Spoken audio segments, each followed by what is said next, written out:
He walked in. The door shut behind him. The woman stayed outside. Inside the room, the whispers grew louder. They came from nowhere and everywhere. Men, women, children. Some weeping, some angry, some just tired. He took a shaky step forward. The book waited on a stone table. He opened it. The first page had a list of names, long, handwritten, smudged by tears or time. Some names were crossed out. Some had small notes next to them. Banished. Silenced. Disappeared. He kept flipping. Each page told a story. Not fairy tales. Not war victories. But what the king had done to stay in power. Lies. Deals. Broken promises. The prince saw names he knew. Old teachers. A cousin who vanished. A gardener who was said to have moved away. He turned the last page.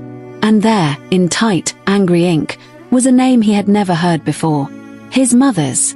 Not the queen who raised him. Another woman. The one from the painting. She was not meant to survive, it read. He stood there a long time.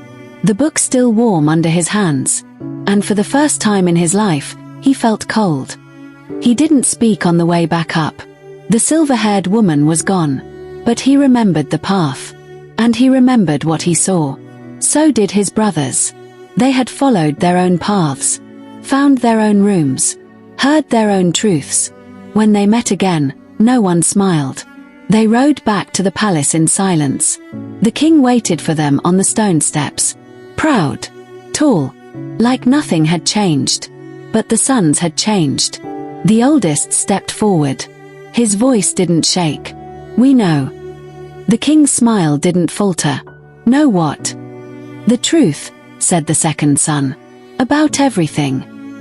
The king's eyes narrowed. You think you're strong enough to hold it? The youngest stepped forward. The one who had read the book. No, he said.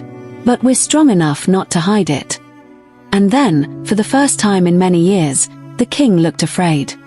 That night, they didn't speak much. They sat together in the room where their mother, their real mother, used to read stories to them, though they hadn't known they were hers. They didn't shout. They didn't plan revenge. They just sat with the weight of what they now carried.